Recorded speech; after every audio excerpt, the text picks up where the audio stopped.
We'll continue the series on the grief and loss, and I picked a reading for today. I picked a reading from November the 5th. I'll show you why I picked it. It's on the bargaining process. One of the most frustrating stages of acceptance is the bargaining stage. In denial, there is some bliss.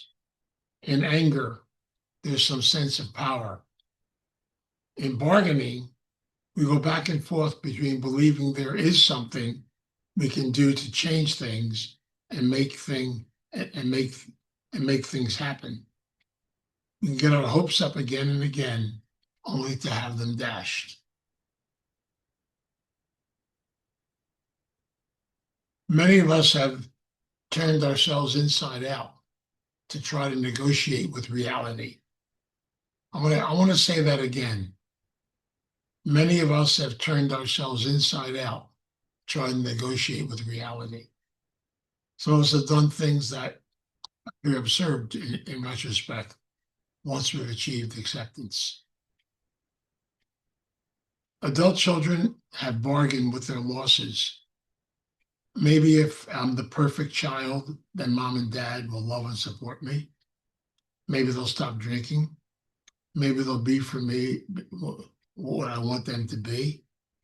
We do big, small, and in between things, sometimes crazy things to ward off, stop, restore the pain involved in accepting reality. There's no substitute for reality. That's our goal. But along the way, we may try to make a deal, recognizing our attempts at bargaining for what they are, part of the grief process, helps our lives become manageable. I give myself and others the freedom to fully grieve losses. I will hold myself accountable, but I will give myself permission to be human. I wanted to do that reading because a lot of what I'm going to talk about today is that whole concept of one of the hardest things for us to have to deal with in life, in so many different situations, is reality. It's almost like there's a part of me that doesn't want to have to face some of the things I have to face. I think what we do so many times in a grieving process, and like Kubler-Ross said, it's not a tidy process. It's an ongoing process. And one of the things I want to talk about today are the first three stages of grieving: denial, anger, and bargaining. And these three stages are very important because we all go through them. I want to begin by talking a little bit about denial. And I have to say this because I truly believe it. Denial sometimes gets a bad rap. I really believe there's a positive purpose for everything in life, even the negative stuff. And denial is something we do so many times in life because we're not ready to deal with anything. So in some ways, think about it as a protection. Now it becomes dangerous when you live in denial and refuse to come out of it. Let me kind of give you a story, I think, that'll bring this out of what I'm talking about today. It's a story from my family. And, the people involved are no longer with us, but one of the things I always share about, it's about my cousin. The husband of my cousin had major heart problems for years and years and years. And finally, she had a real major heart attack, was rushed to the hospital. And the doctor said to her husband, there's maybe a 25% if we do a certain operation and replace certain things that we might be able to keep her from dying. But if we don't do anything, it's only a matter of time. Her heart's too weak, and to get her on the heart transplant thing, we would never get it in time. So her husband, after talking to different people, finally consented to the surgery. He said something is better than nothing. course, it was one of those situations where the surgery was a success, but the patient died on the operating table. And my cousin has such a hard time dealing with this. He ended up getting angry at the doctors, getting angry at us, family members. He basically was screaming at us, "Why did you make me do this?" And so basically, he went into both a stage of denial and a stage of anger. He couldn't handle it. We had the funeral, we had everything, and something happened to him. He almost went into, I refer to it today as a dead state himself. He didn't speak, he didn't say anything. He was there. His daughter held him up. He made it through the funeral. And after the funeral, he ordered a 6-foot photograph of his ex-wife, of his wife that died. Now, just think about that. It was a 6-foot high photograph. Put it in the living room. And every morning he would come down, sit in front of the photograph, and apologize to his wife for killing her. He never should have let them do the operation. He never should have this, never should have did that. And here's the sad part about that aspect of denial, that aspect of anger, that aspect of bargaining. If you get trapped in it and get stuck in it, you can be stuck in it for a long period of time. Unfortunately, my cousin's husband stayed in that process for the next 14 years until he died himself. His daughter would go over there and try everything possible to shake him out of it. He just lived in that living room. And he was stuck so powerful in his guilt. And basically he was trapped in that stage of, I should have did this, I should have did that. Why didn't I do this? Why didn't I do that? And that's stuck traffic inside of himself. Kept him almost dead while he was alive. That's an extreme process I just mentioned to you. It's something I lived through. It's something our family lived through. And God rest his soul today. But I realize over and over again, so many of us, maybe on a lesser level, live in these 3 stages. And this is where many of us get stuck. Denial is something we may have to go into for a period of time.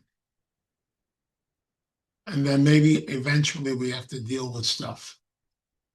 But I'm telling you, one of the hardest stages for all of us to go into is the anger stage. People say to me, Vince, you're telling me that it's okay for me to be angry because someone died, to be angry at my company because they let me go. It's okay for me to be angry because I can't do this or I can't do that. I say, yeah. Anger, believe it or not, and I'll share this, I hope, to the day I die. Anger is one of the healthiest emotions on the face of the earth, if it's processed properly. If not, it can be, if you stuff it and hold it in, it turns into depression. And also it can be very dangerous. So anger is a 2-seated emotion. It's very healthy to feel it, be in touch with it. But it's part of this growing process and the grieving process. But when you're stuck in it, you spend a lot of time being angry. Whenever we get stuck in the anger stage, we play some games. The one game is called the blame game. And by the way, it's a lot of fun. Believe me, I did it for a long period of time. So easy to blame somebody else. It's so easy to blame an institution. It's so easy to blame different things. so easy to blame God. And so the concept is I can get into the blame game. I can also get into another game called the explain game or the explain game. I keep looking at myself and beating myself up and being hard on myself and saying, if only I had done this, if only I had done that, if only I had gone here, if only I had gone there. Why is this happening? Why can't it? The hardest part for us in this negotiating stage, this constant process we go through, the hardest part for us is to have to face reality. And believe me, it's not easy. You know, there's so many different examples of this. And I want to give a couple of them to kind of bring it out. Because I really believe that people finally break through denial when they are ready and when they feel they can do it. And I can't explain this to you. I wish I could. Because the human psychic is so powerful and so beautiful and so protective. And that's why so many times we just protect ourselves until we're ready to deal with it. I mean, use a couple of examples. Look at addiction. How many times have alcoholics done some pretty crazy behavior? They may have had one or two DUIs, but they're always going to say the same thing. Well, I can stop anytime I want. Here's that manipulation stage. Oh, I'm not as bad as the ones on the street. I don't drink like him or like her. I look at somebody else I can blame, I can use. And I get caught up in all this because literally I'm avoiding having to face what I have to face. And that is to face my reality. I would get angry because my company has retired me. And I get angry at them because I need somebody to blame. Whenever you're faced with a major decision in your life, part of the grieving process is that many of us don't want to make that decision. So what do? We can find fault, we can find blame in different areas of life because we're scared, we're afraid. You know, I've learned so much in the course of my journey in life. I want to share a few things with you. And one of the ways in which I like to share this is primarily by giving you some examples and some stories, things of this effect, which might help you to understand this process a lot better. The one story I've told you many times before, but it's very classic. My aunt and her brother lived together for years. They both never married, and they lived in Pensacola, New Jersey. And I remember when my Uncle Lou died, I remember he came home from work one day, came into the house, and apparently had a major heart attack and died on the spot. 4 hours later, they found my aunt, his sister, sitting on the floor, holding onto him, putting cold compresses on him, telling him he would be okay. The one she didn't do, she never called for help because as far as she was concerned, he was going to be okay. He just had a fainting spell. Well, finally, when somebody came to visit and they saw the reality, they had to call the police, the paramedics, the whole bit. And my cousin, or I'm sorry, my aunt got up and literally went in the kitchen, sat down, had a cup of coffee. And as far as she was concerned, her brother was not dead. Even though they're telling her all this stuff. No, it's not. It's not real. No. He just came home from work, he had a fainting spell, and now they're taking him to the hospital. and I know in a couple of days he'll be fine. Well, what happened in that case is once she experienced his death, it's like a wall went up over her. It's called the wall of protection, the wall of denial. And that's not a negative thing. All it means is she's not ready. And I've seen this in so many different circumstances and situations. People are going to deal with stuff when they're ready to deal with it, not when we decide they're ready to deal with it. We see this a lot in people that go through major losses, major things, because I can't handle it. I can use a lot of examples in my family because between addiction and a lot of other things that affected my family and affected me, I can realize it to this day. I remember my cousin who basically was married to a gentleman who had a major, major alcohol problem, ended up with drunk driving charges and everything else. But as far as she was concerned, if you talk to her, he doesn't have an alcohol problem.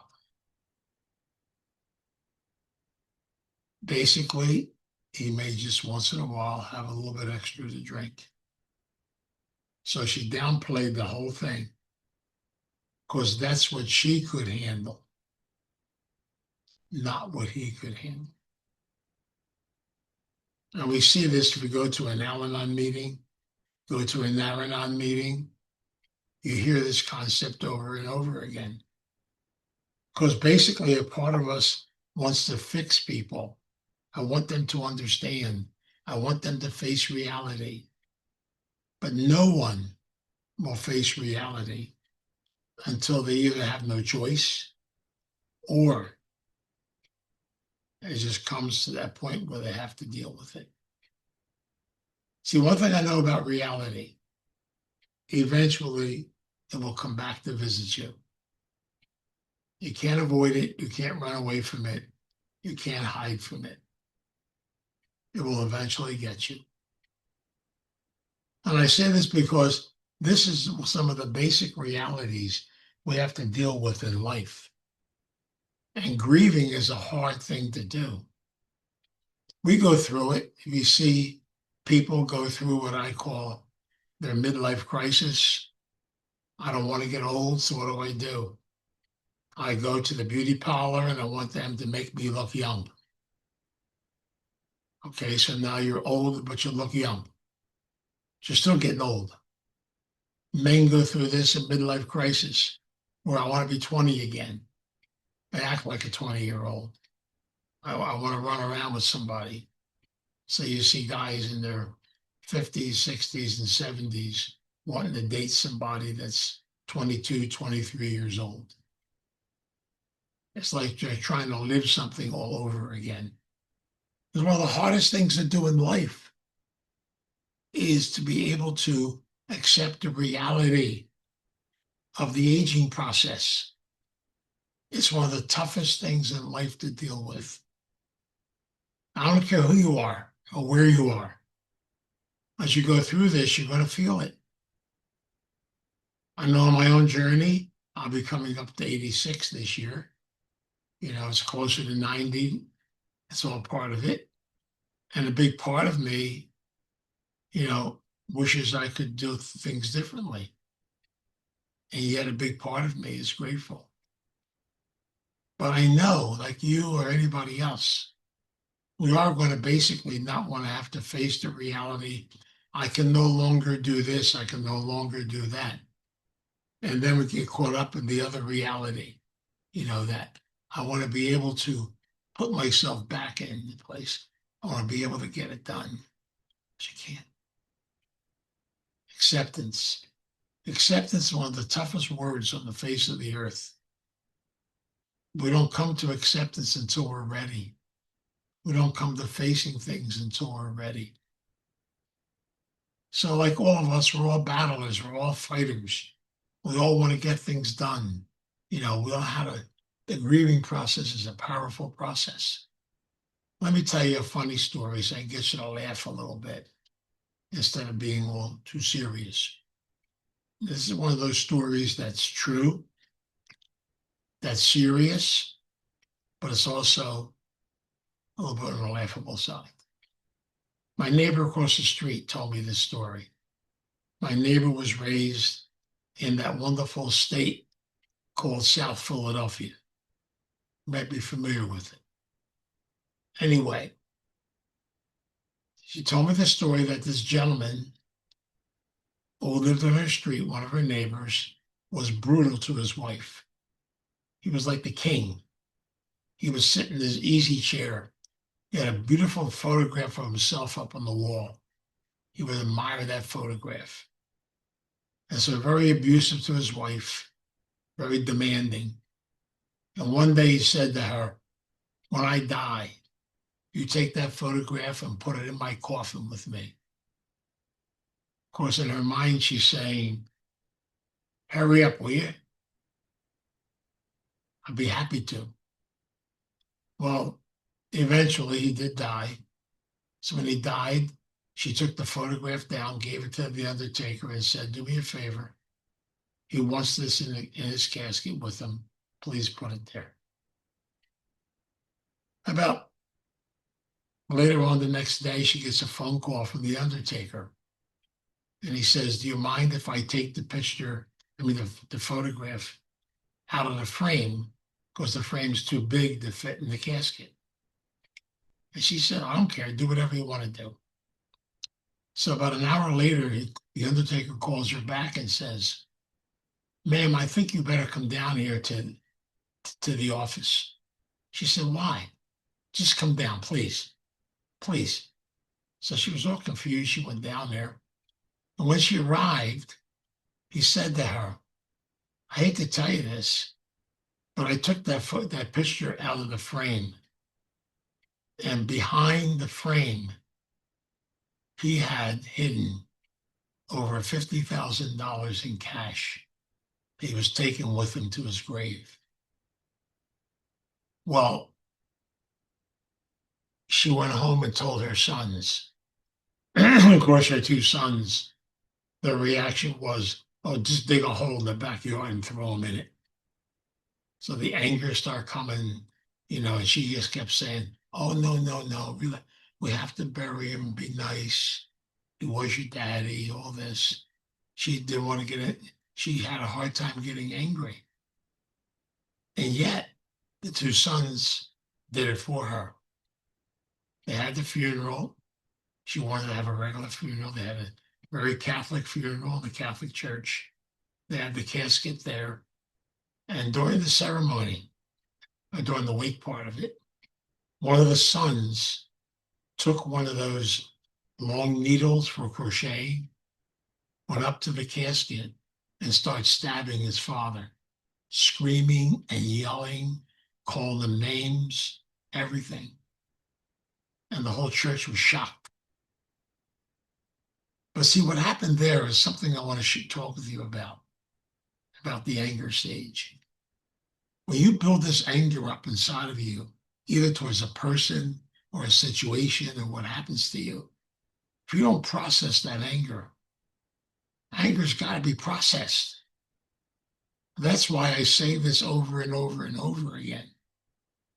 The grieving process is not something you can do alone by yourself, because we're very good at holding stuff in. We need people to process stuff with, to talk about. It's ironical, but some of the old traditions, remember, I know from being an Italian family, when somebody died, the whole family will come together, they'd sit around, and they would tell stories about the person who died. And if you sat there and listened, after a while, it's almost like you're waiting for that person to walk through the door, because it feels like nobody died. It just feels like you're telling stories. Well, what they're actually doing is they're helping you to go into the grieving process, because you're able to talk and share things and be around people The hardest part of grieving comes when you're by yourself, when you're alone. And so if you truly want to grieve, you truly want to be able to look at changes in your own life, please don't be afraid. Now, I spent a whole session yesterday in therapy, basically talking about transition and change in my own life and some of the things I'm going through with the transition and change. I never realized how much I basically was denying a lot of things I have to face, a lot of things I can't do anymore. Even my transition and my change, even here at Starting Point, my life has taken a different road. Yes, I'm still here, but not in the same roles I was in before. And it's hard to let go. It's hard to accept. It's hard to move on. And I'm going to say this when I care about people. Reality is one of the toughest things to have to face, especially if you're facing a sickness. It's no easy thing. I've been with people in their homes. I've been with people in the hospitals when they've been on their deathbeds. One of the hardest things to do is to give yourself permission. But I know one thing. Somehow, deep down inside of each and every one of us, there is this desire, but we have a tendency to have to, don't ask me why, beat ourselves up first, go through guilt, go through different types of things until we're ready to come to an acceptance. We're ready to accept the reality of what is. I even saw myself yesterday in my garage.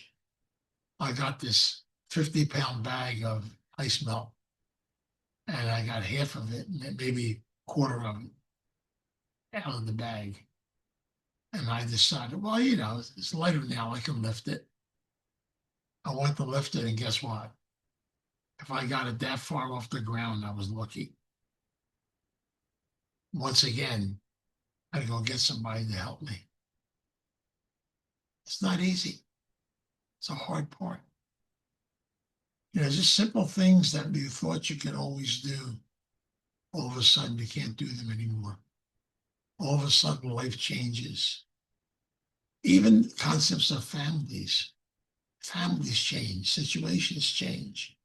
I mean, I used to have all kinds of get-togethers with my cousins. Now it's all changed. And so the old is gone, something new takes its place. It's hard. So when we talk about grieving, remember, grieving takes a lot of faces. It can be the simple thing of watching your children grow, watching them grow up. And somebody said to me today, it was my granddaughter, well, my grandson's wife is having a baby. And she's due the 20th of this month, which is Friday. And we're all sitting around waiting. I'm going to be a great grandpa for the first time.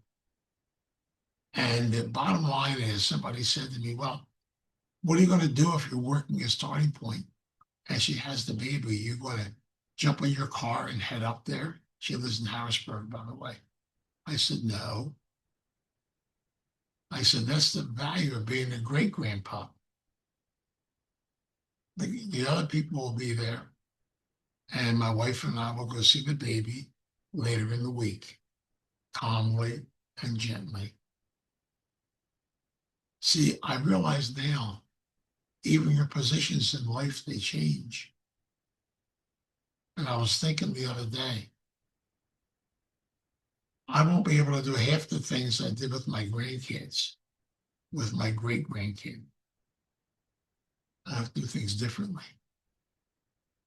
So there's so many different aspects to change in life. There's so many things that happen. I just realized this the other day. A very close friend of mine decided to go on vacation. And she had planned this wonderful vacation. And it was a ski resort. You know, she loves to ski and do all those winter sports. And coming down the mountain, snowboarding, I don't know what happened, but she flipped, went down, broke her arm in 3 places, has a concussion, you know, basically was lucky she didn't break her neck. And just in that one instance, that vacation went from a vacation to a hospital and now to an operation. It's just amazing how life can change in a split second because you never know. And that's why we have to learn to celebrate the moment, but also we have to learn to be able to share our feelings and be in touch with our feelings. One of the hardest part of grieving is to acknowledge your feelings and then be able to share them and open them up to others. That is so important and it's so hard because we're used to being in control. I'm going to tell you, the grieving process will break up that control. And yes, we'll say things like, why didn't I do this? And why didn't I do that? And why? Because you didn't. Well, we always learn in hindsight. We learn later. But sooner or later, we have to all look in the mirror and face the reality of our life, our situation, the things around us, and try to the best of our ability to learn from them and grow from them. You know, we can't run anybody else's life. We have to work on our own. And so my prayer today is that each and every one of us will take the time to allow ourselves to feel, allow ourselves to be in touch with the feelings going on inside of us, to allow ourselves to realize that unless we get support and get help, grieving can bring us down. We need to learn positive, beautiful things. So in short, we have to learn to say goodbye so we can say hello. Everything's always changing. It's part of life. So let us pray. God, we come before you today in prayer. We ask the God of our understanding, our divine presence, to guide us, to walk with us, and to help us through this journey called grieving. Help us to allow ourselves to feel transition, to feel change.